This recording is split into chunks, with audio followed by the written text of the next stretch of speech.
7वां अध्याय। संध्या की आत्मा होती। ब्रह्मा जी कहते हैं, नारद, जब भगवान शिव देवी संध्या को वरदान देकर वहां से अंतर्धान हो गए, तब संध्या उस स्थान पर गई जहां पर मुनि मेधा तिथि यज्ञ कर रहे थे।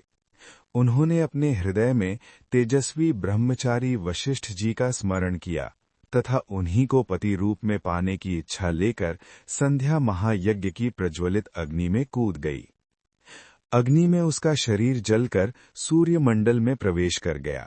तब सूर्य ने पितरों और देवताओं की तृप्ति के लिए उसे 2 भागों में बांटकर रथ में स्थापित कर दिया।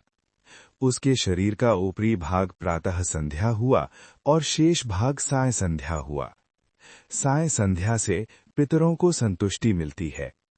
सूर्योदय से पूर्व जब आकाश में लाली छाई होती है, अर्थात अरुणोदय होता है, उस समय देवताओं का पूजन करें। जिस समय लाल कमल के समान सूर्य अस्त होता है, अर्थात डूबता है, उस समय पितरों का पूजन करना चाहिए। भगवान शिव ने संध्या के प्राणों को दिव्य शरीर प्रदान कर दिया। जब मेधातिथि मुनि का यज्ञ समाप्त हुआ, तब उन्होंने एक कन्या को, जिसकी कांति सोने के समान थी, अग्नि में पड़े देखा। उसे मुनि ने भली प्रकार स्नान कराया और अपनी गोद में बैठा लिया। उन्होंने उसका नाम अरुंधति रखा।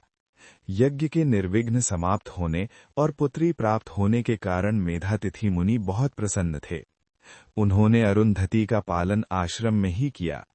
वो धीरे धीरे उसी चंद्रभागा नदी के तट पर रहते हुए बड़ी होने लगी। जब वो विवाह योग्य हुई, तो हम त्रिदेव ब्रह्मा, विष्णु और महेश ने मेधा मुनि से बात कर उसका विवाह मुनि वशिष्ठ से करा दिया। मुने, मेधा तिथि की पुत्री महासाध्वी अरुंधति अति पतिव्रता थी। वो मुनि वशिष्ठ को पति रूप में पाकर बहुत प्रसन्न थी। वो उनके साथ रमण करने लगी। उससे शक्ति आदि शुभ एवं श्रेष्ठ पुत्र उत्पन्न हुए। हे नारद, इस प्रकार मैंने तुम्हें परम पवित्र देवी संध्या का चरित्र सुनाया है। ये समस्त अभीष्ट फलों को देने वाला है। ये परम पावन और दिव्य है। जो स्त्री पुरुष इस शुभ व्रत का पालन करते हैं, उनकी सभी कामनाएं पूरी होती हैं।